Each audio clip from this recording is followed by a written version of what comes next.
বেড়াচ্ছি, জমিনের উপরে বড় দাম্ভিকতা সঙ্গে ঘুরে বেড়াচ্ছি, জমিনের উপরে বড় মস্তানি ভাবে ঘুরে বেড়াতে লেগেছে।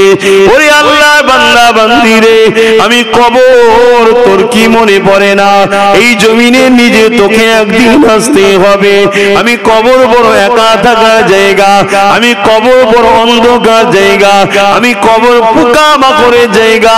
এখানে তোকে একদিন আসতে হবে, তার জন্য তুই প্রস্তুত নিয়ে আয়, তার জন্য তুই তৈরি হয়ে আয়। ইমাম বুখারী মুসলিম বলে, কবরের জমিনে যখন মানুষকে রাখাবে, ওই কবরের জমিনে আল্লাহ আমার রাসূলুল্লাহকে তাশরীফ নিয়ে এসে থাকে।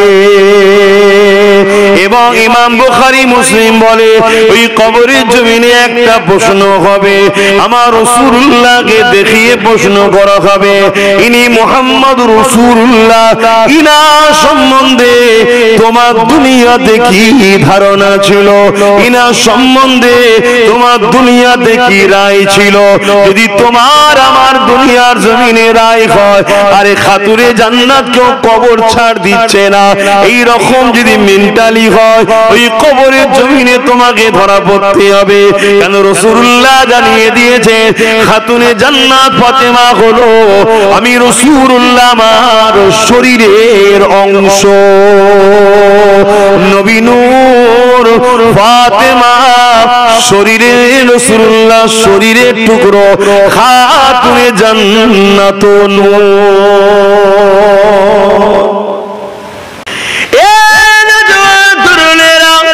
প্রথম হাঁটিটা যদি ফেল হয়ে যায়, সব জায়গায় তোমাকে সন্দেহ করে করে ধরা হবে। দুনিয়ায় যেমন বুঝাবার জন্য বলা হচ্ছে, আর প্রথম ঘাটিতে যদি তুমি ক্লিয়ার হয়ে যাও, বাকি জায়গা তোমার জন্য বড় সহজ আল্লাহ করে দেবে।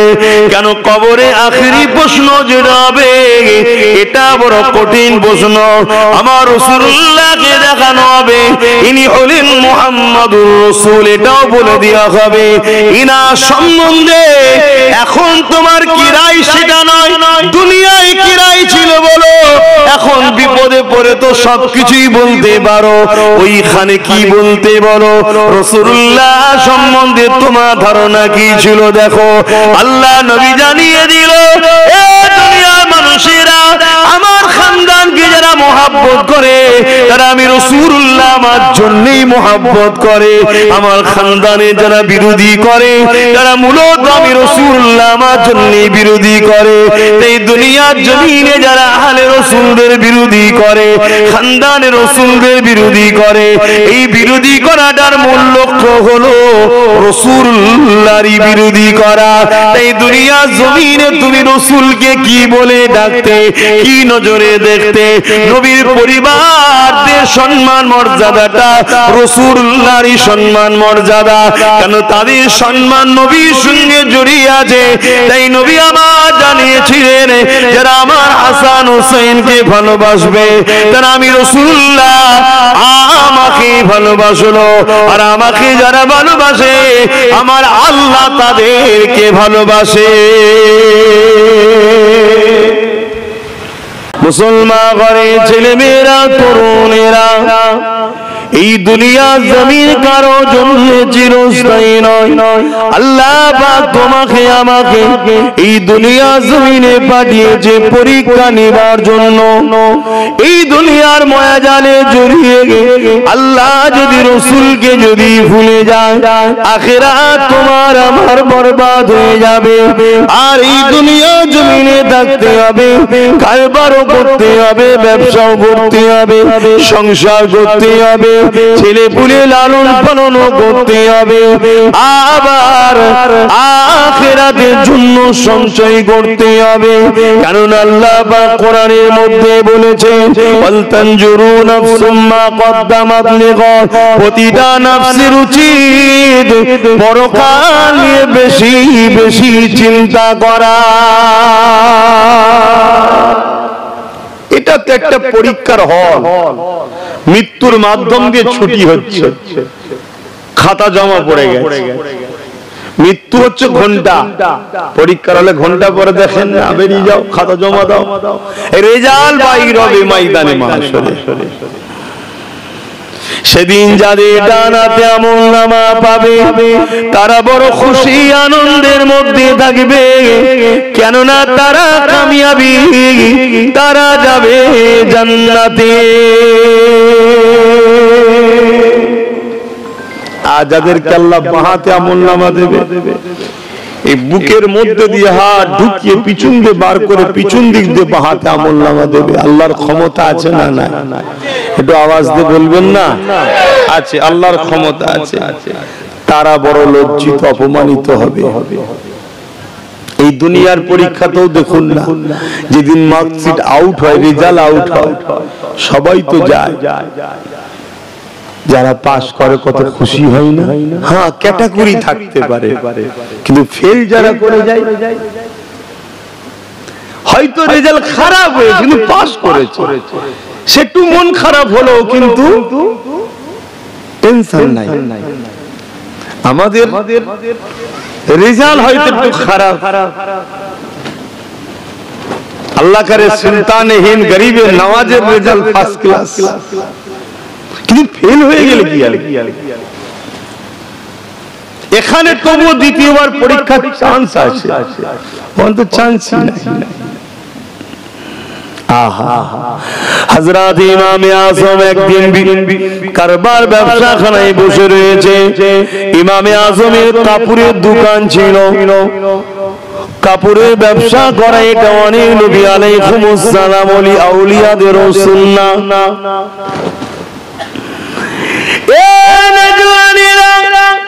আব্বারা মায়েরা বোনেরা, ইমামে আযম হুজুর আমার দোকানে বসে রয়েছে, এমন সময় একজন মানুষ চলে এলো, এসে একটা কাপড়কে ফেরত দিতে লেগেছে। হুজুর আমার পরিবার এটা পছন্দ করে না, বা আর একটা রায়াতের মধ্যে আছে তার মধ্যে ছিঁড়া ফাটা রয়েছে, যাই হোক এটাকে আপনি চেঞ্জ করে দিন। ইমামে আযম ওই কাপড়টাকে নিয়ে কাঁদতে লেগেছে। আহারে দুনিয়াদারি করো, এইভাবে করো, আখিরাতকে প্রতিটা কদমে কদমে স্মরণ রেখে রেখে করো। দুনিয়াদারি করাটাও একটা ইবাদত, এর মধ্যে গুনাহ নাই। দুনিয়াদারির মধ্যে তো নেকি আল্লাহ রেখেছে। আপনি হালাল ইনকাম করবেন, করার পরে আলহামদুলিল্লাহ বলবেন। একটা খদ্দের হলো 5,000 10,000 হোক আর 5 লাখ হোক, আপনার হালাল ইনকাম হলো, আপনি আলহামদুলিল্লাহ বললেন, টাকাটাও হলো। আলহামদুলিল্লাহ বলার জন্য ইবাদত নেকি হয়ে গেল। এটাই হচ্ছে ব্যাপার। আপনি একটা কাপড় কিনলেন, কাপড়টা কেনার সময় পড়লেন, বিসমিল্লাহ বলে পড়লেন, আলহামদুলিল্লাহ শুকরিয়া আদায় করলেন, আল্লাহ আমায় দিয়েছে। এই মন মানসিকতাটা রাখলে আপনার কি হলো? কাপড় ব্যবহারও করা হলো, আবার নেকিও হলো। আপনি নিজের বাচ্চার জন্য একটা কাপড় কিনলেন, সবথেকে বেশি কার পিছনে খরচ করলে নেকি বেশি হয়? যে সবথেকে উত্তম কোন জায়গায় খরচ করলে? বলবো না থাকবে? বললে তো বিপদে পড়ে যাবে, বললে বিপদে পড়ে যাবেন, অসুবিধা আছে। সব মশলা আমভাবে দেওয়া যাবে না, সব চারিদিকে শুনছে তো, অসুবিধা আছে। যা নয় তাই চেয়ে বসে থাকবে, তখন বিপদ হয়ে যাবে। হুজুরকে জল চাইলে এসে তো বিপদে পড়ে গেলেন বাবা। থাক, আলোচনা আমভাবেই থাক, খাস ভাবে বলে লাভ নেই। এই আমভাবে বলে লাভ নেই, খাস বলতে হবে। কিন্তু মনে রাখবেন, আপনি আপনার পরিবারকে একটা কাপড় দিচ্ছেন, মা বাপকে কাপড় দিচ্ছেন, দিবার সময় শুধু ভাববেন আহা মা বাপকে দিলে আল্লাহ খুশি হয়, এইটুকু ভাবা। স্ত্রীকে দিলে রাসূলুল্লাহ ভালোবাসেন, এইটুকু ভাববেন, তাহলে বিয়াও হচ্ছে, নেকিও হচ্ছে। জোরে বলুন সুবহানাল্লাহ। শুধু ইসলামের মধ্যে জড়িয়ে জড়িয়ে করুন, আপনার প্রতিটা কাজে আপনি ফায়দা পাবেন। ইমামে আযমকে এই মানুষটা বলতে লেগেছে, ও আল্লাহ পাকের ওলি বান্দা, আপনি মনে ব্যথা নেবেন না, আপনি কাপড়টা ফিরিয়ে দিন, আমি আমার স্ত্রীকে জোর করে দিয়ে দেবো, আমার স্ত্রীকে নিতে বাধ্য করে দেবো। আমার স্ত্রীকে নিতে বাধ্য করে দেবো। ইমামে আজম বলতে লেগেছে, বাবারে তার জন্য আমি কাঁদিনি বাবা। হুজুর তাহলে কেন কাঁদতে লেগেছে? হুজুর বলতে লেগেছেন, বাবা তোমার কাপড়টা পছন্দ হয়নি, তাই তুমি চেঞ্জ করে নিতে লেগেছো। কাল কিয়ামতের ময়দানে আমার আমলনামাটা যদি আল্লাহ দেখে বলে, এ আবু হানিফা তোর আমলনামা পছন্দ হয়নি, চেঞ্জ করে দে, আমি আবু হানিফা তখন কোথায় পাবো? তাই আমি ইমামে আজম নোমান বিন সাবিত আবু হানিফা সেই ময়দানে মাশরের কথা মনে পড়েছে, সেই দিনের জন্য আমি কাঁদতে লেগেছি। বাবা তোমাকে চেঞ্জ করে দেওয়ার জন্য কোনো অসুবিধা নাই। এ যুবকেরা, তরুণেরা, আমার বাপজানেরা, মায়েরা, দুনিয়া জমিনে থাকবো ঠিকই, কিন্তু মনে রাখতে হবে নিঃশ্বাস কখন ফুরিয়ে যাবে কেউ জানে না। কেননা নিঃশ্বাস আসার ডেট আছে, যাবার কোনো ডেট নাই। আল্লাহ পাকের কাছে প্রতিটা কদমে কদমে তওবা করেন, দরুদ পড়েন, তাসবিহ পড়তে থাকেন। আপনি কারবারে বসে আছেন, মোবাইল ফালতু না ঘেটে আপনি ওখানে বসে দরুদ শরীফ পড়েন, আল্লাহু আকবার পড়েন, সুবহানাল্লাহ বলেন, দরুদ শরীফ পড়েন, আল্লাহ আপনার রুজিতে বরকত দেবে। অনেকে মনে করে আমার কাছে তো 500 টাকা হলো, ও গান বাজনা বাজায় 5000 টাকা হলো, এটা ভেবে লাভ নেই। আপনি 500 খরচ করতে এক সপ্তাহ লেগে যায়, ওর 5000 খরচ করতে 5 ঘন্টাও লাগে না। এটা দেখবেন না, বরকতটা তো নিতে হবে। আমার 5 ঘর টাকা আছে, 5 দিনে শেষ হয়ে গেল। আর কারো 5 ঘর তো দূরের কথা, 5টা মানি পার্সও ভর্তি নেই, কিন্তু শেষ হচ্ছে না। আপনি খেয়াল করে দেখুন না, আমার আপনার সমাজের ইমামদের কথা ভাবেন না। এই তো অল্প টাকা, কিন্তু এত বরকত হয়। আলহামদুলিল্লাহ চলছে না, চলে না? হ্যাঁ জানি হয়তো কষ্ট হচ্ছে, কিন্তু বরকত আছে। আর আমাদের দেখুন, অতএব বরকতটার কথা ভাবতে হবে, বরকতটা হালালে হবে, আল্লাহ কবুল করেন, বলুন আল্লাহুম্মা আমিন। তা দুনিয়াদারির মধ্যে দিয়ে আপনাকে আখিরাত ভাবতে হবে। আপনি যখন তাসবিহ পড়বেন, আল্লাহ আপনার রুজিতে বরকত দেবে। কারবারে বসে থাকবেন, বরকত দেবে। অনেক সময় দেখা যাবে আমার আল্লাহ আপনাকে পরীক্ষা লিবার জন্য ঠিক আজানের মাথাতেই, সারা দিন হয়তো বিক্রি হয়নি, আর ঠিক আজানের মাথায় একটা বড় খদ্দের পাঠিয়েছে, দেখি বান্দা আমার কি করে, দেখি বান্দা আমার কি করে। আপনি যদি মনে করেন সারা দিন তো হলো না, এই সুযোগে খদ্দেরটা পেয়েছি, এটাকে ছেড়ে দিলে হয়? নামাজ নাই, পরে একটু যাবো খনি। এটা একটা পরীক্ষা, মনে রাখবেন। কেন সারা দিন খদ্দের আনার ক্ষমতা আপনার ছিল না, এই খদ্দেরটা যিনি পাঠিয়েছে তিনিই সারা দিন আটকে রেখেছে। এটা আপনাকে দিয়ে পরীক্ষা চলছে। একবার পরীক্ষা হবে, দুবার পরীক্ষা হবে, 3 বার পরীক্ষা হবে। আল্লাহর রাস্তায় যখন চলবেন না, প্রথমটা শুরুটা হয় আগুনের উপর দিয়ে, কাঁটার উপর দিয়ে, কষ্টের উপর দিয়ে, কিন্তু একটা স্টপ পার হয়ে যাবার পর সেখানে শুধু শান্তি আর শান্তি, যেখানে আর কোনোদিন কষ্ট নাই। জোরে বলুন সুবহানাল্লাহ। আর দুনিয়াদারি শয়তানি রাস্তায় শুরু হয় ফুল বাগিচা দিয়ে, ফুল বিছানো দিয়ে, কিন্তু কিছুটা যাবার পরে যার কষ্টের আর কোনোদিন আবার শেষ নাই।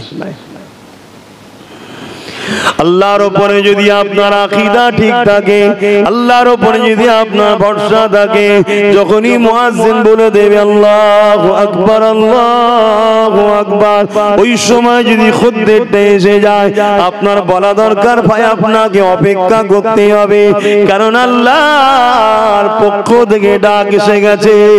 যিনি আমাকে বাঁচিয়ে রেখেছে, হয়তো আপনি 5 লাখ টাকার মাল নেবেন, কি 5000 কি 50 লাখ টাকার মাল নেবেন, কিন্তু মালটা নিয়ে চলে যাওয়ার পর আমি তো দুনিয়া থেকে চলে যেতে পারি, এই টাকাটার আমার কি মূল্য থাকবে? আল্লাহ পাকের কাজটা করে আসি, যদি আল্লাহ আমার রিজিকে আপনাকে রাখে, আমার ঈমান আমার আকীদা বলি, আপনি অন্য কোন জায়গায় গেলেও মাল পাবেন না, আমার কাছেই আপনাকে ফিরে আসতে হবে। এরই নাম হলো ঈমান। তবে ঈমান, এই পরীক্ষায় পাস করা বড় কঠিন, বড় কঠিন। কেন এখন রেসারেসি মার্কেট, আবার যদি চলে যায় ফসকে যাবে, কিন্তু না, আপনার তকদিরে যদি থাকে কোনোভাবে ফসকাতে পারে না। এই ঈমানটা আপনাকে রাখতে হবে। আর যদি ওটা আপনার তকদিরে না থাকে, আপনার সঙ্গে কথা বলতে বলতে দামাদারি করতে করতে দিকে নামাজও যাবে, এরও পছন্দ হবে না, চলে যাবে। আর যদি থাকে, মনে রাখবেন আপনি চলে যান, ঘুরে এসে দেখবেন ও ঘুরছে, এখানে চা খাচ্ছিল, ওখানে বসেছিল, আর ছিল কি গো ভাই, না তোমার অপেক্ষায় বসেছিলাম, মালটা লোবো। ঠিক নেই। আসেন, দুনিয়ার জমিনটা আমাদের জন্য একটা পরীক্ষা ঘর, আজ আছি কাল নাই।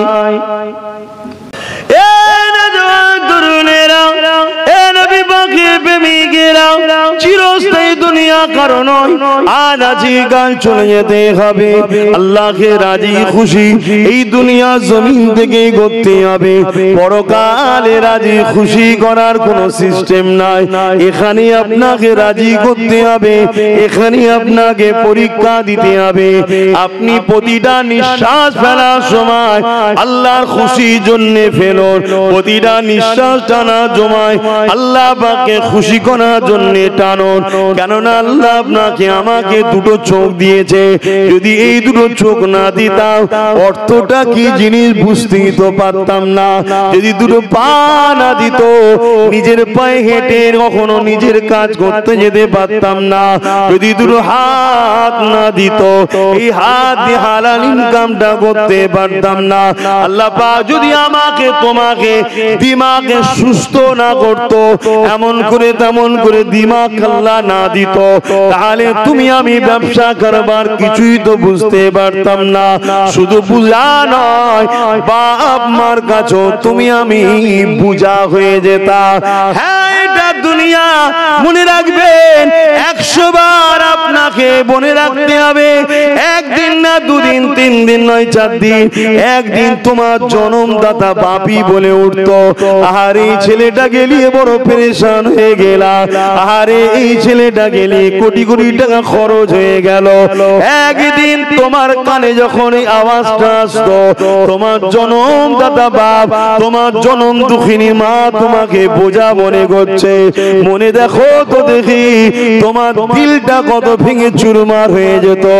আমার আল্লাহ তোমাকে আমাকে তা করেনি, সুস্থ শরীর দিয়েছে, সুস্থ জিন্দেগি দিয়েছে, দিমাগ দিয়েছে, বুদ্ধি দিয়েছে। একটু সেগুলোকে খাটিয়ে হালাল ইনকাম করো, হারামের দিকে যেও না, আল্লাহকে খুশি করার জন্য চলো। এবং যারা চলে গেছে তাদেরকে স্মরণ রাখো, তাদের জন্য দুয়ার মাহফিল করো। কেন নবী আমার জানিয়ে দিলে, যখন কেউ মাইয়াদের জন্য দোয়া চায়, ওই দোয়াটা আল্লাহ পাক পিতা করে দেয় না। ইসালে সবের দোয়াটা আল্লাহ পাক জমা করে এমন করে জান্নাতি খানচায় সাজিয়ে রেশমের কাপড় দিয়ে ঢেকে দিয়ে ওগুলো মারদাদের রুহে রুই আল্লাহ বক্সে দেয়।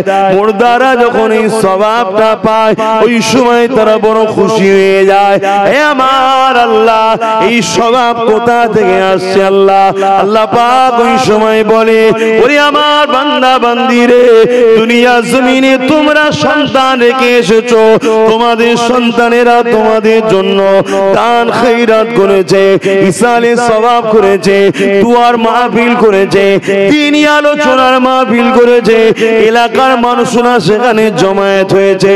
তোমার প্রতিবেশীরাও তোমার জন্য দোয়া চেয়েছে, তোমার বাচ্চারাও তোমার জন্য দোয়া চেয়েছে, উলামারাও তোমার জন্য দোয়া চেয়েছে। আমি আল্লাহ সেগুলোকে জান্নাতি খানচা করে সাজিয়ে সাজিয়ে তোমাদের রুহে রুহে বক্সে দিলাম। আরো জোরে বলুন সুবহান। তারা বড় খুশি হয়, তারা বড় আনন্দিত হয়। আজকে আমার ভাইগুলো করছে, তার বাপের রূহ পাকে সওয়াব পৌঁছাবে, তারা বড় খুশি হবে। খুশি হয়ে যে আল্লাহকে জিজ্ঞেস করবে, আল্লাহ তারা তো আমাদের জন্য করলো, আমরা কি করব?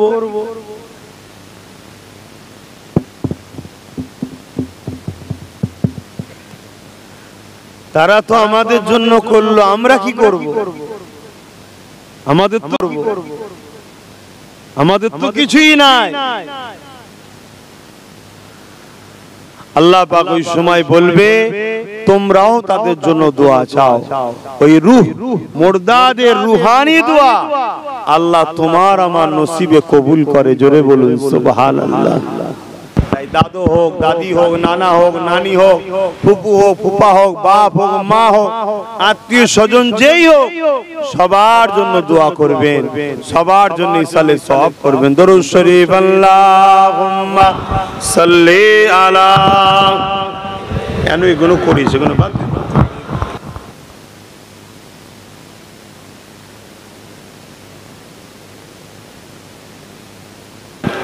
আল্লাহুম্মা সাল্লি আলা।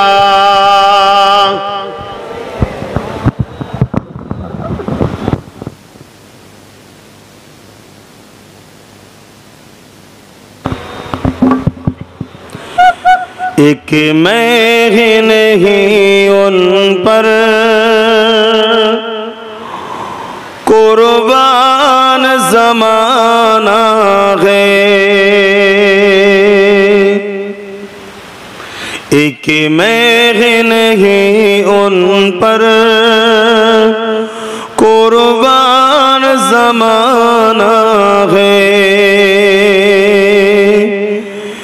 एक मैं ही नहीं उन पर कुर्बान ज़माना है, कि मैं ही नहीं उन पर कुर्बान ज़माना है, जो रब दो आलम का, जो रब दो आलम का महबूब यगाना है, एक मैं ही नहीं उन पर कुर्बान ज़माना है। आओ दरे जहर पर फैली हुई दामन, आओ दरे जहर पर फैली हुई दामन, ये नस्ल करीमों की, ये नस्ल करीमों की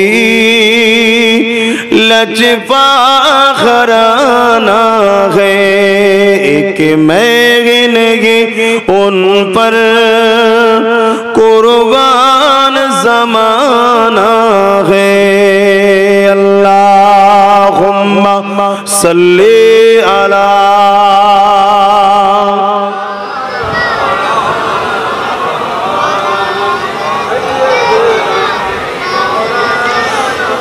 আমার বাপ জানেরা, অনেকে দেখবেন জলসা মাহফিলে অনেক জায়গায় শোনা যায়, আমি কোন আলেমের সমালোচনা করছি না, কিন্তু আপনাদেরকে সতর্ক করছি মুনাফিকদের থেকে। অনেকে দেখবেন আলোচনা করে কবর নাকি বলেছিল আমি ফাতেমা কার বেটি, কার স্ত্রী, এসব আমি বুঝি না, এসব ওয়াজগুলো করে দেখবেন।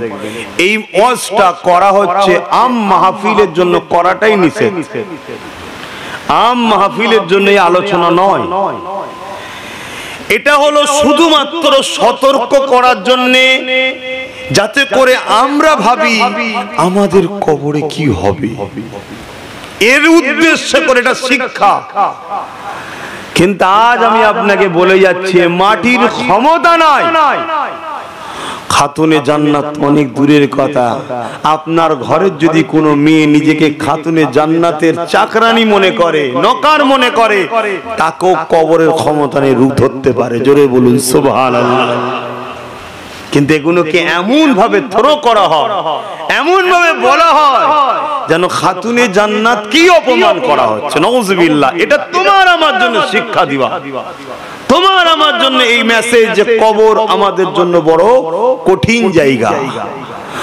অবশ্যই কবর বড় কঠিন জায়গা, কেননা আল্লাহ নবী জানিয়ে দিলেন প্রতিদিন কবর ঘোষণা দেয়, ওরে আল্লাহর বান্দা বান্দিরা, জমিনের উপরে তোরা নাফরমানি করে ঘুরে বেড়াচ্ছি, জমিনের উপরে বড় দাম্ভিকতার সঙ্গে ঘুরে বেড়াচ্ছি, জমিনের উপরে বড় মস্তানি ভাবে ঘুরে বেড়াতে লেগেছে, ওরে আল্লাহর বান্দা বান্দিরে, আমি কবর তোর কি মনে পড়ে না? এই জমিনে নিজে তোকে একদিন আসতে হবে। আমি কবর বড় একা থাকার জায়গা, আমি কবর বড় অন্ধকার জায়গা, আমি কবর পোকামাকড়ের জায়গা, এখানে তোকে একদিন আসতে হবে। তার জন্য তুই প্রস্তুত নিয়ে আয়, তার জন্য তুই তৈরি হয়ে আয়। এই যুবকেরা, ইমাম বুখারী মুসলিম বলে কবরের জমিনে যখন মানুষকে রাখাবে, ওই কবরের জমিনে আল্লাহ আমার রাসূলুল্লাহকে তাশরীফ নিয়ে এসে থাকে। এবং ইমাম বুখারী মুসলিম বলে ওই কবরের জমিনে একটা প্রশ্ন হবে, আমার রাসূলুল্লাহকে দেখিয়ে প্রশ্ন করা হবে, ইনি মুহাম্মদ রাসূলুল্লাহ, ইনা সম্বন্ধে তোমার দুনিয়াতে কি ধারণা ছিল, ইনা সম্বন্ধে তোমার দুনিয়াতে কি রায় ছিল? যদি তোমার আমার দুনিয়ার জমিনে রায় হয়, আরে খাতুরে জান্নাত কেউ কবর ছাড় দিচ্ছে না, এই রকম যদি মেন্টালি হয়, ওই কবরের জমিনে তোমাকে ধরা পড়তে হবে। কেন রাসূলুল্লাহ জানিয়ে দিয়েছে, খাতুনে জান্নাত ফাতেমা হলো আমি রাসূলুল্লাহ আমার শরীরের অংশ, নবী নূর ফাতেমা শরীরের, রাসূলুল্লাহ শরীরের টুকরো, খাতুনে জান্নাত নূর। আকীদা কি ছিল বলো? তার আগে আমরা অনেকে সবাই শুনেছি তিনটে প্রশ্ন কবরে হবে, এটা ঠিক, এটাও হাদিস। তিনটে প্রশ্ন হবে, মান রাব্বুকা, তোমার রব কে, মা দীনুকা, তোমার দিন কি, আরেকটা প্রশ্ন রাসূলুল্লাহকে দেখিয়ে জিজ্ঞেস করা হবে, ইনি মুহাম্মদ সাল্লাল্লাহু আলাইহি ওয়াসাল্লাম, ইনা সম্বন্ধে তোমার দুনিয়ায় ধারণা কি ছিল? আগের দুটো হচ্ছে কি? আগের দুটো হচ্ছে টিক দিয়া প্রশ্ন, টিক দাও, এক কথাই উত্তর, এক কথাই যেটা ভাষায় বুঝি আমরা, এক কথাই উত্তর। কেন এই তিনটে প্রশ্ন হবে? আর ইমাম বুখারী কেন একটা বললো, এর একটু বিস্তারিত আপনাদের বলে দিই। অ্যাকচুয়ালি এখানে সবাই রয়েছে, পৃথিবীর সবাই মানুষ। জিজ্ঞেস করা হবে তোমার রব কে? এক কথায় রব্বি আল্লাহ। তা যাদের রব আল্লাহ তাদেরকে আলাদা করো, অর্থাৎ যাদের রব আল্লাহ নয় তাদের থেকে আলাদা করো। তাহলে একটা প্রশ্নের কাজ মিটে গেল। দ্বিতীয় নম্বর, রব তো আল্লাহ বলছে, দিনটা কি জিজ্ঞেস কর। এই দ্বিতীয় নম্বর প্রশ্ন করাবে, মা দীনুকা, তোমার দিন কি। রব আল্লাহ যারা বলেছিল তাদের মধ্যে থেকে আবার বাছাই করা হচ্ছে, যারা বলে রব আল্লাহ তাদের সবার দিন কিন্তু ইসলাম নয়। মুখে হয়তো লাখো কোটি লোক বলে ইসলাম, কিন্তু ইসলামকে মিটাবার জন্য লাখো কোটি মুসলমানই যথেষ্ট আজকে পৃথিবী জুড়ে ঘুরে বেড়াচ্ছে। দেখুন, তারাই তো ইসলামকে ক্ষতি করছে। যাক, ও বিষয়ে বেশি ডিপে যাব না, আজকে খাস দোয়া। আমি যেটা বুঝাতে চাইছি, তাহলে মা দীনুকা, তোমার দিন কি। যারা বলবে দিন ইসলাম, আলহামদুলিল্লাহ, তাদেরকে আবার আলাদা করো। যারা দিন ইসলাম নয় বলতে পেরেছে তাদের থেকে, তাহলে যাদের রব আল্লাহ নয় তাদের থেকে যাদের রব আল্লাহ তাদেরকে আলাদা করা হলো। রব আল্লাহ যাদের, তাদের মধ্যে দিন ইসলাম কার কার দেখো, তাদেরকে আবার আলাদা করো। আবার আলাদা করা হয়েছে। এবারে এদেরকে বিস্তারিত প্রশ্নের উত্তর দিতে হবে। এগুলো ছিল এক কথাই উত্তর। বিস্তারিত কি? মুহাম্মদ রাসূলকে দেখানো হবে। জোরে বলুন সুবহানাল্লাহ। দেখিয়ে বলা হবে, ইনা সম্বন্ধে দুনিয়ায় তোমার কি রায় ছিল বলো। কি বলে ডাকতে, কি নজরে দেখতে, কেমন মনে করতে, টোটাল খুলে লেখো। এবারে খুলে বলো। এখানের এক কথাই নয়, কথা বুঝতে পাচ্ছি? ওইটাই হচ্ছে সব থেকে বড় ভাইটাল বিষয়। কবরে যারা বাস করবে প্রতিটা মঞ্জিল তাদের জন্য আসান হয়ে যাবে, কেননা কবর হলো প্রথম মঞ্জিল, কবর হলো প্রথম মঞ্জিল।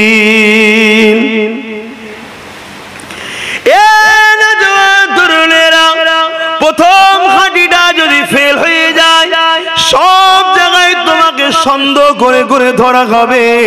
দুনিয়ায় যেমন বুঝাবার জন্য বলা হচ্ছে, আর প্রথম ঘাটিতে যদি তুমি ক্লিয়ার হয়ে যাও বাকি জায়গা তোমার জন্য বড় সহজ আল্লাহ করে দেবে। কেন কবরে আখেরি প্রশ্ন যেটা হবে এটা বড় কঠিন প্রশ্ন। আমার রাসূলুল্লাহকে দেখানো হবে ইনি হলেন মুহাম্মাদুর রাসূল, এটাও বলে দেওয়া হবে। ইনা সম্বন্ধে এখন তোমার কি রায় সেটা নয়, দুনিয়ায় কি রায় ছিল বলো, এখন বিপদে পড়ে তো সবকিছুই বলতে পারো, ওইখানে কি বলতে বলো। রাসূলুল্লাহ সম্বন্ধে তোমার ধারণা কি ছিল দেখো, আল্লাহ নবী জানিয়ে দিল, এ দুনিয়ার মানুষেরা আমার খানদানকে যারা মহব্বত করে, যারা আমি রাসূলুল্লাহ আমার জন্যই মহব্বত করে, আমার খানদানে যারা বিরোধী করে, যারা মূলত আমি রাসূলুল্লাহ আমার জন্যই বিরোধী করে, এই দুনিয়ার জমিনে যারা আহলে রাসূলদের বিরোধী করে, খানদানে রাসূলদের বিরোধী করে, এই বিরোধী করাটার মূল লক্ষ্য হলো রাসূলুল্লাহরই বিরোধী করা। তাই দুনিয়ার জমিনে তুমি রাসূলকে কি বলে ডাকতে, কি নজরে দেখতে, নবীর পরিবারদের সম্মান মর্যাদাটা রাসূলুল্লাহরই সম্মান মর্যাদা, কেন তাদের সম্মান নবীর সঙ্গে জড়িয়ে আছে। তাই নবী আমার জানিয়েছিলেন যারা আমার হাসান হোসেনকে ভালোবাসবে তারা আমি রাসূলুল্লাহ আমাকে ভালোবাসলো, আর আমাকে যারা ভালোবাসে আমার আল্লাহ তাদেরকে ভালোবাসে। এই প্রশ্ন কিন্তু কবরে বড় ভাইটা, এই জায়গাতেই কিন্তু সব বেশিরভাগ ধরা পড়ে যাবে। কেন আজকাল আমরা রসুল সম্বন্ধে আমাদের অনেক গাফলতি, রসুল সম্বন্ধে আমাদের অনেক দুর্বল, রসুলকে চিনা জানা বুঝা নবী সম্বন্ধে জানার চেষ্টা করা ধরতে গেলে একেবারেই জিরোর দিকে চলে গেছে। তাই আমার মনে হয় প্রতিটা মাহফিল যেগুলো গ্রামে হয় ওই মাহফিলের ব্যানারে লিখে থাকা দরকার যে মুহাম্মদ সাল্লাল্লাহু আলাইহি সাল্লামের আলোচনার মাহফিল, একদম বাংলায় রাসূলুল্লাহর আলোচনার মাহফিল। নবীলে মানুষকে চিনাও, নবী না চিনতে পারলে কবরে তো ধরা প্রথমেই পড়লো, আর ময়দানে মাহশরে সমস্ত নবীরাও নফসি নফসি করবে, বিচার শুরু হবে না। আমার রাসূলুল্লাহ যতক্ষণ না যে সেজদায় পড়ে বলবে আল্লাহ বিচারটা শুরু করে দেন, আর সহ্য করতে পারছে না মানুষগুলো, এটাকে সাফাতে কুবরা বলা হয়, বড় সাফাত। সমস্ত নবীর উম্মত সবার জন্য নবী সাফাত করবে, জোরে বলুন সুবহানাল্লাহ। আর আজ তো আমাদের কিছু কিছু মানুষের ধারণা নবী নাকি সাফাতই করতে পারবে না, বলুন নাউজুবিল্লাহ। তাহলে কবরে সে বেটা ধরা পড়বে না পড়বে না? এটাই তো জিজ্ঞেস করবে যে রাসূল সম্বন্ধে কি ধারণা ছিল বলো। এই জমিনে যতদিন বাঁচবে রাসূলুল্লাহকে আপন করে নিয়ে বাঁচো, রাসূলুল্লাহকে ভালোবেসে বাঁচো, রাসূলুল্লাহর সুন্নতে জিন্দেগি করো। রাসূলুল্লাহ কিভাবে সংসার করেছে দেখো, ওইভাবে সংসার করো। রাসূলে পাক কিভাবে আত্মীয়তা করেছে দেখো, ওইভাবে আত্মীয়তা করো। রাসূলুল্লাহ কিভাবে মানুষের সঙ্গে মিশেছে দেখো, ওইভাবে মেশো। এক কথায় আল্লাহ পাক আমার নবী পাককে লাকাদ কানা লাকুম ফি রাসূলিল্লাহি উসওয়াতুন হাসানা, নবী পাককে আল্লাহ মডেল বানিয়েছে। এই নবী পাককে ফলো করে জিন্দেগি কাটান, নবী পাকের নকশা কদমে চলে, নবী পাককে পিয়ার করে চলে, নবী পাককে আদব করে চলে। মনে রাখবেন দুনিয়ার মানুষ আপনাকে কবরে শুইয়ে দিয়ে চলে আসবে, ওখানে ছেলেও থাকবে না, ওখানে বাপও থাকবে না, ওখানে দাদু দাদি নানা নানি কেউ একবারও যাবে না। আরে বাচ্চাটার সঙ্গে একটা রাত কমসে কম থাকি, একটা ঘন্টা তো থাকি। নতুন ঘরে গেলে আমরা মিলাদ দিই, কেন দিই? কেন মিলাদ দিয়ে উদ্দেশ্যটা কি? দোয়া। দোয়া তো অবশ্যই, কিন্তু নতুন জায়গায় থাকছি, একা একা কেমন লাগতে পারে, সবাইকে নিয়ে এক জায়গায় থাকি, একটা রাত কম সেট হই হই হোক, নতুন জায়গা না, একটা নতুন ঘর, এজন্য সবাইকে বলা হয়। আপনাদের অসুবিধা হচ্ছে না তো? কেন পানিও পড়ছে, এখানেও পড়ছে, যাক না, অসুবিধা কি আছে? কি অসুবিধা আছে? আপনার দেশে হয় কি জানি না, অনেক জায়গায় দেখা যাবে সেই ডুবুক কেটে হাড়ি ধরা না কিছু একটা খেলা হয়, দেখেন না? অনেক জায়গায় হয়, যে ডুবুক কেটে বেশি দূর যেতে পারবে, যে ফার্স্ট হবে তার 1000 টাকা পুরস্কার, কি 2000, 5000। তার জন্য যদি ডুবুক কাটতে পারে, 5000-এর জন্য ভিজতে পারে, তাহলে আল্লাহ আল্লাহ রসুলের কথা শোনার জন্য ভিজবো তো কি হয়েছে? শরীর খারাপ হয়ে যাবে? শরীরের রোগের ক্ষমতা আছে আপনাকে ধরতে পারে? কি গো, রোগের ক্ষমতা আছে? এত লোক বাপেরা, নওজওয়ান তরুণেরা, এ নবী পাকের প্রেমিকেরা, আমার রাসূল পাক সাল্লাল্লাহু আলাইহি ওয়াসাল্লাম তিনি আমাদের আখিরাতের জমিনে প্রতিটা মঞ্জিলে আমাদের সাথী হবে। এ যুবকেরা, কবরের জমিনে তো সবাই দিয়ে চলে আসবে, কেউ থাকবে না। যদি দুনিয়ার জমিনে সর্বক্ষেত্রে আপনি রাসূলকে প্রাধান্য দেন, যে কোনো কাজে রাসূলুল্লাহকে ফলো করেন, যে কোনো জায়গায় নবী পাককে উপরে রাখেন, যে কোনো ক্ষেত্রে নবীর সম্পর্কটা সবার উপরে, বাপের থেকেও, মায়ের থেকেও, পরিবারের থেকেও, সন্তানের থেকেও, আত্মীয়তার থেকেও, নেতা লিডার যাই হোক না কেন, সবার উপরে রাসূলুল্লাহ সম্মান দেন। মনে রাখবেন, কবরের জমিনে সবাই আপনাকে ছেড়ে দিয়ে চলে যাবে, কিন্তু দয়ার নবী এসে বলবে, ফেরেশতারে আমি মুহাম্মদ বলছি, আমার ছিল, এখন থেকে আমি একে জান্নাত নিয়ে যাওয়া পর্যন্ত দায়িত্বে আছি।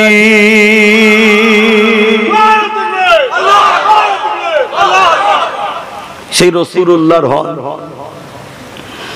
দেখবেন, সব যেখানে ছেড়ে দেবে, রাসূল কিন্তু আপনাকে ছাড়বে না। যখন কেউ নেই, কেউ নেই, রাসূল সেই জায়গায় আপনার সাথে দেখা করবে, আসবে। ফেরেশতাকে বলবে যে আমি মুহাম্মদ সাল্লাল্লাহু আলাইহি ওয়াসাল্লাম বলছি, আমার গোলাম ছিল, দুনিয়া আমাকে ফলো করত, প্যার করত। ফেরেশতার আর ক্ষমতা থাকবে আপনাকে কিছু বলার, জিজ্ঞেস করা? কোনো ক্ষমতা থাকবে? কিচ্ছু থাকবে না। সেই নবী পাককে প্যার করেন। মাই মুরব্বি যারা চলে গেছে, রাসূল বলছেন, মান যারা কবর আবাওয়াইহি আও আহাদুহুমা ফি কুল্লি জামাতিন গফরাল্লাহু ওয়া খুতিবা বাররা। জুম্মার দিনে তাদের কবর জিয়ারত করেন। আমরা এত ব্যস্ত, জুম্মার পরে সুন্নাত, ওয়াজিব, সুন্নাত, নফল নামাজগুলো পর্যন্ত পড়ার সময় থাকে না, দুই রাকাত পড়ে একদম সব হুড়মুড় করে পালাচ্ছি, কবর কি জিয়ারত করবেন? কিন্তু রাসূল বলছেন, যে ছেলেটা, আপনারাও শোনেন ভাইরা, যে ছেলেটা বাপ মার উভয়ের অথবা একজনের, কারো কারো বাপ চলে গেছে, মা আছে, মা চলে গেছে, বাপ আছে, একজনের কবর বা উভয় চলে গেছে, উভয়ের কবর, যে ছেলেটা জুম্মার দিন জিয়ারত করবে, আল্লাহ ওই ছেলের কপালে লিখে দেবে, বাপ মার খেদমত ছেলে আল্লাহর দোজখ জাহান্নাম থেকে মুক্তি পেয়েছে। জোরে বলুন সুবহানাল্লাহ। নবীকে যদি ভালোবাসেন, নবীর কথাগুলো শুনতে হবে, চলে সবাইকে যেতে হবে। আপনি যদি কারো জন্য দয়া দেখান, মনে রাখবেন আপনার জন্য আল্লাহ দয়া দেখাবার লোকের ব্যবস্থা করে দেবে। জোরে বলুন সুবহানাল্লাহ। তাই বাপ মার কবর জিয়ারত করবেন। জুম্মার দিনে তাদের কবর জিয়ারত করলে আল্লাহ আপনাকে বাপ মার খেদমতগার ছেলে হিসাবে কবুল করবে। আল্লাহ নবী জানালেন, যখন কোন মাইয়েতের জন্য দোয়া চাওয়া হয়, সে মাইয়েত, সে তো সওয়াব পায়, সে তো লাভবান হয়, সেও দোয়া চাই, আল্লাহ সেই দোয়া আমার আপনার নসিবে কবুল করে। জোরে বলুন সুবহানাল্লাহ। আপনি যদি কারো উপরে ইহসান করেন, মনে রাখবেন, আপনার আব্বা, আপনার আম্মা, আপনার দাদু, আপনার দাদি, এটা যেমন আপনার সম্পর্ক, এটাও একটা পরীক্ষা। সে কিন্তু আপনারই আল্লাহর একটা সৃষ্টি। আল্লাহর সৃষ্টির উপরে আপনি যখন দয়া দেখাচ্ছেন, চলে গেছে, আহা মানুষটা কি হালে আছে না আছে, থাকলে কত কিছু আবদার করতো, বাবা এটা দে না রে, ওটা দে না রে, এটা দে না রে, আজ তো তারা আবদার করে না। অতএব তাদের জন্য একটু দুয়ার মাহফিল করলাম, এতিম গরিবদের ঘরে জামা কাপড় দিলাম, খাওয়ালাম, বা নামাজি মুসল্লি পাড়া প্রতিবেশীর একটা হক থাকে। অনেকে মনে করে ছেলে হিসাবে কবুল করবে। আল্লাহ নবী জানালেন, যখন কোন মাইয়েতের জন্য দোয়া চাওয়া হয়, সে মাইয়েত সে তো সওয়াব পায়, সে তো লাভবান হয়, সেও দোয়া চায়, আল্লাহ সেই দোয়া আমার আপনার নসিবে কবুল করে। জোরে বলুন সুবহানাল্লাহ। আপনি যদি কারো উপরে ইহসান করেন, মনে রাখবেন, আপনার আব্বা, আপনার আম্মা, আপনার দাদু, আপনার দাদি, এটা যেমন আপনার সম্পর্ক, এটাও একটা পরীক্ষা। সে কিন্তু আপনারই আল্লাহর একটা সৃষ্টি। আল্লাহর সৃষ্টির উপরে আপনি যখন দয়া দেখাচ্ছেন, চলে গেছে, আহা মানুষটা কি হালে আছে না আছে, থাকলে কত কিছু আবদার করতো, বাবা এটা দে না রে, ওটা দে না রে, এটা দে না রে, আজ তো তারা আবদার করে না। অতএব তাদের জন্য একটু দুয়ার মাহফিল করলাম, এতিম গরিবদের ঘরে জামা কাপড় দিলাম, খাওয়ালাম, বা নামাজি মুসল্লি পাড়া প্রতিবেশীর একটা হক থাকে। অনেকে মনে করে গরিব মানুষকে এতিমদের ঘরে শুধু খাওয়াবো, পাড়া প্রতিবেশী আল্লাহ করে সবাই তো ধনী লোক, কেন খাওয়াতে যাব না? আত্মীয়তার একটা হক থাকে, এই খাওয়ানোতে আপনার আত্মীয়তার হক আদায় হওয়া সব হয়। জোরে বলুন সুবহানাল্লাহ। হ্যাঁ, গরিব দুঃখীদের ঘরে খাওয়ালে তো অবশ্যই ইসলামে সব থেকে ভালো কাজ হচ্ছে খোদার্থকে খানা খাওয়ানো। জোরে বলুন সুবহানাল্লাহ। ওটাও যেমন করতে হবে, কিন্তু কেউ যদি মনে করে শুধু গরিবদের ঘরে দাও, আত্মীয়দের ঘরে খাওয়াতে হবে না, সব আল্লাহ করে বড় লোক, না, কে বড় লোক কে গরিব ওটা তোমায় দেখার দরকার নেই।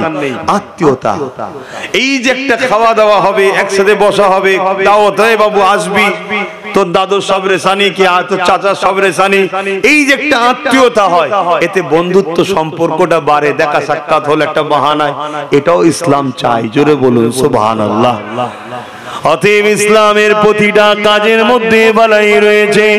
এখন যে বিষয়টা বলতে চাইছি, আমি আপনি যদি কারোর উপরে ইহসান করি, অবশ্যই তোমার আমার জন্য কেউ না কেউ ইহসান করবে। এ নজওয়ানেরা, আমার নবী পাকের প্রেমিকেরা, আল্লাহ নবী, নূর নবী, দয়া নবী, সাহাবা হুজুরদিগকে বলেছে, বাবারা শুনে রেখে দাও, জেনে রেখে দাও, আমার উম্মত উম্মতিদেরকে জানিয়ে দেবে, দুনিয়া জমিনে বাপ মার উপরে যদি কখনো চড়া হয়ে যায়, বাবারা মনে রাখবে, যদি তাদের বাপ মা একবার উফ আওয়াজটা করে ফেলে, তাহলে ওই বান্দাটাকে আল্লাহ পাক জাহান্নামে দিয়ে দেবে। আন আবি উমামাতা আন্না রাসূলান ক্বালা ইয়া রাসূলুল্লাহ মা হাক্কুল ওয়ালিদাইনি আলা ওয়ালাদি ক্বালা হুমা জান্নাতুকা নারুকা। বাপ মা উভয়ের, এক বাপ মা আল্লাহ নবীর কাছে একটা ছেলে এসে জিজ্ঞাসা করলো, ইয়া রাসূলুল্লাহ, হাবিবাল্লাহ, আমার উপরে বাপ মার হক কি? আল্লাহ নবী বললেন, হুমা জান্নাতুকা নারুকা, তুমি যদি তোমার মা বাপকে নারাজ করো জাহান্নামী হয়ে যাবে, মা বাপকে রাজি করো আল্লাহ তোমাকে জান্নাতি ঘোষণা করে দেবে।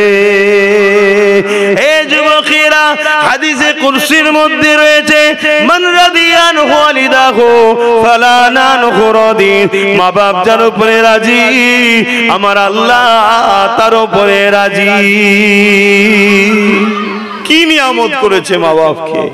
আল্লাহ মাকে জান্নাত বানিয়েছে আর বাপকে জান্নাতের দরজা বানিয়েছে। জোরে বলুন সুবহানাল্লাহ। কেউ যদি বাপকে বেজার করে, দরজা বন্ধ হয়ে গেল, আর মাকে যদি বেজার করে, জান্নাতি গেল।